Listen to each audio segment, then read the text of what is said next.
राजकीय वरिष्ठ माध्यमिक पाठशाला बड़सर में आयोजित हिमाचल प्रदेश राज्य स्तरीय स्वतंत्रता दिवस समारोह में मुख्यमंत्री ठाकुर सुखविंदर सिंह सुक्खू ने कर्मचारियों, स्वास्थ्य क्षेत्र, पेंशनरों, ग्रामीण विकास और शिक्षा से जुड़े कई महत्वपूर्ण ऐलान किए। मुख्यमंत्री ने प्रदेशवासियों को स्वतंत्रता दिवस की शुभकामनाएं देते हुए कई वर्गों को बड़ी राहत देने की घोषणा की है। मुख्यमंत्री ठाकुर सुखविंदर सिंह सुक्खू ने कहा कि राष्ट्रीय स्वास्थ्य मिशन में 7 वर्ष का कार्यकाल पूरा कर चुके कर्मचारियों को 1 अप्रैल से संशोधित वेतनमान दिया जाएगा। इसके साथ ही आउटसोर्स स्टाफ, नर्स और पैरामेडिकल कर्मियों, जिनमें लैब तकनीशियन, फार्मासिस्ट और ऑपरेशन थिएटर तकनीशियन शामिल है, उनके लिए 25,000 रुपए संशोधित वेतन सितंबर से लागू करने की घोषणा की गई है। वहीं डाटा एंट्री ऑपरेटरों को 18,000 रुपए संशोधित वेतन देने का ऐलान किया गया है। मुख्यमंत्री ने स्वास्थ्य क्षेत्र में एक और बड़ी घोषणा करते हुए कहा कि प्रदेश सरकार नई स्वास्थ्य बीमा नीति लागू करेगी। इसके तहत गरीब परिवारों को 10 लाख रुपए तक का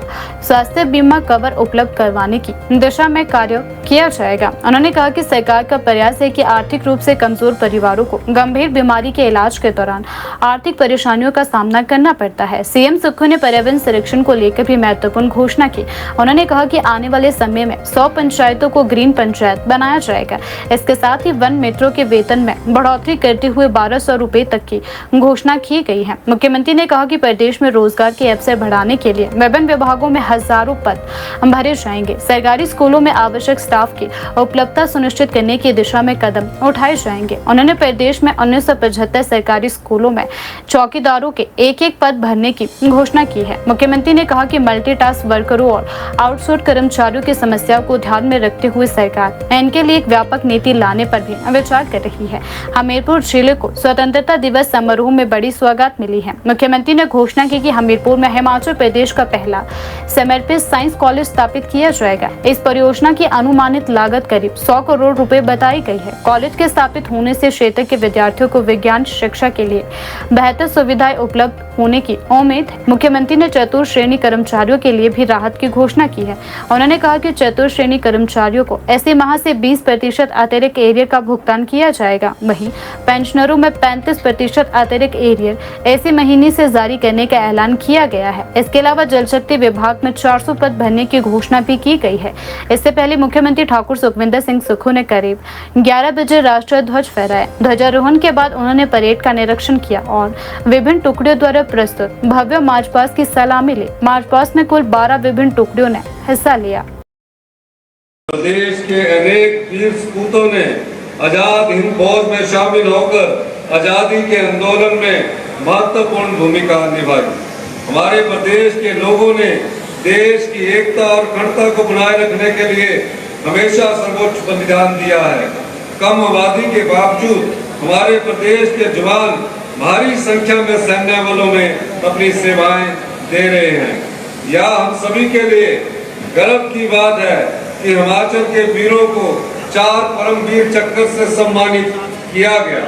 देश का पहला परमवीर चक्र भी कांगड़ा जिला से संबंध रखने वाले मेजर सोमनाथ शर्मा को मिला था। उनके अलावा captain Vikram Batra, honorary captain Sanjay Kumar और लेफ्टिनेंट कर्नल धन सिंह थापा को भी परमवीर चक्र से नवाजा गया था। हिमाचल के वीर सैनिकों पर हमें गर्व है कि उनका बलिदान अमर रहेगा और हमें प्रेरणा देता रहेगा। आज भी प्रदेश के हजारों युवक देश की सेना और अर्धसैनिक बलों में शामिल होकर देश सेवा कर रहे हैं। मैं उन सभी के प्रति अपनी और प्रदेश की जनता की ओर से सम्मान प्रकट करता हूं।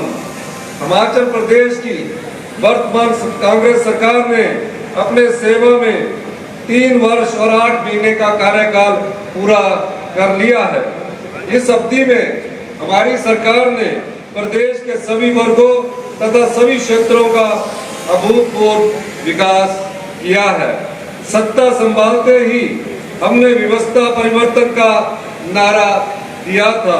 व्यवस्था परिवर्तन के परिणाम सामने आ रहे हैं। जब समाज की अंतिम पंक्ति में खड़े व्यक्ति तक सरकार बिना मांगे सहायता पहुंचाए तो यही व्यवस्था परिवर्तन है। जिसकी समाज में कोई आवाज नहीं है उसकी आवाज बनकर सरकार उनके साथ खड़ी हो, यही व्यवस्था परिवर्तन है। मुझे खुशी है कि हमारी सरकार ने इस संकल्प को धरातल पर उतारा है। अनाथ बच्चों, विधवा बहनों और एकल महिलाएं, किसानों, बागवानों तथा युवाओं के लिए अनेक योजना तैयार कर उन्हें लागू किया गया है। इन योजनाओं का लाभ जरूरतमंद लोगों तक पहुंच रहा है और उनकी जीवन बदल रहा है।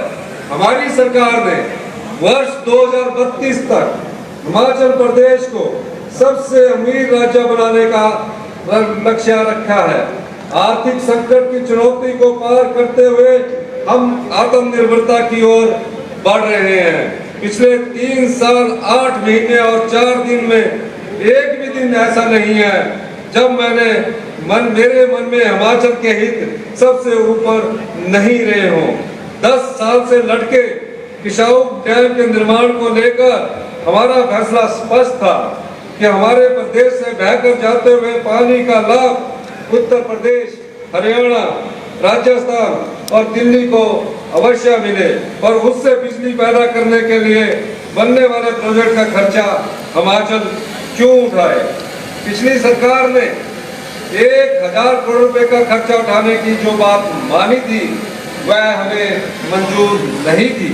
एक ऐतिहासिक उपलब्धि हमें 16 जून को मिली जब इस प्रोजेक्ट के पावर कंपोनेंट का पूरा खर्चा उठाने की हमारी बात पानी का लाभ प्राप्त करने वाले प्रदेश मान गए। इस परियोजना के बनने के बाद हर साल 100 करोड़ यूनिट बिजली पैदा होगी। आज के रेट के हिसाब से इससे लगभग 600 करोड़ रुपए की आय प्रत्येक वर्ष देशवासियों को होगी। किसाऊ के अलावा JSW से 18% की पावर रॉयल्टी के केस को भी सुप्रीम कोर्ट में हमने जीता, जिससे हर साल हमें 150 करोड़ रुपए की अतिरिक्त आय हो रही है। व्हाइट फ्लावर हॉल का मालिकाना हक हमने लड़कर जीता, इससे भी प्रदेश के खजाने में 401 करोड़ रुपया आया। आज हम बहुत ईमानदारी और मेहनत से भाखड़ा में अपने बकाये हिस्से की लड़ाई लड़ रहे हैं, जो लगभग 7000 करोड़ रुपए का है। सुप्रीम कोर्ट में इस केस में भी हम जीत के करीब पहुंच चुके हैं। इसी प्रकार शानन, बैरासनूल, वाटर सेस, चंडीगढ़ पर अपने हिस्से को लेकर भी संघर्ष जारी है। मेरा विश्वास है इन सभी से हमारे प्रदेश के हितों की रक्षा होगी। एक बात मैं यहाँ और कह दूं, इन सभी मुद्दों पर पिछली भाजपा सरकार ने उदासीनता दिखाई, लेकिन हमारी सरकार का संकल्प अटूट है कि हम कभी भी प्रदेश के हितों से खिलवाड़ नहीं होने देंगे। यह व्यवस्था परिवर्तन का परिणाम ही है कि हमने प्रदेश के हितों की रक्षा की और पहली बार प्रदेश के हक की बात को जोर शोर से केंद्र सरकार और कोर्ट के सामने रखा। मेरा मानना है अगर हमें हमारे अधिकार मिले और हमारे राज्य द्वारा पूरे देश को दी जाने वाली इकोलॉजिकल सर्विसेज जैसे पानी, मिट्टी, साफ हवा और जलवायु संरक्षण का उचित मुआवजा मिले तो हमें किसी के आगे झुकने की जरूरत नहीं पड़ेगी। हमारी सरकार ने इन सेवाओं का वैज्ञानिक तरीके से मूल्यांकन किया, जो करीब 90,000 करोड़ रुपया है। हम साल 2032 तक विकसित, संपन्न और आत्मनिर्भर हिमाचल के सपने को साकार कर सकते हैं। हमने भ्रष्टाचार के खिलाफ जीरो टॉलरेंस की नीति अपनाते हुए सभी चोर दरवाजों को बंद करने का प्रयास किया है। हम हर उस चोर दरवाजे को बंद कर रहे हैं जहां से प्रदेश की संपदा को लूटा जाता रहा है। हमारी सरकार के 3.5 साल के कार्यकाल में भ्रष्टाचार का एक भी मामला सामने नहीं आया है। हम साफ नियत और पूरे समर्पण के साथ प्रदेश के विकास और जन कल्याण के लिए काम कर रहे हैं। वहीं दूसरी ओर पिछली भाजपा सरकार में भ्रष्टाचार का बोलबाला था, जिनकी परतें धीरे धीरे खुल रही हैं। हमारी सरकार का साफ संदेश है, कोई भी भ्रष्टाचारी बच नहीं पाएगा और दोषियों के खिलाफ कानून के अनुसार कड़ी कार्रवाई की जाएगी।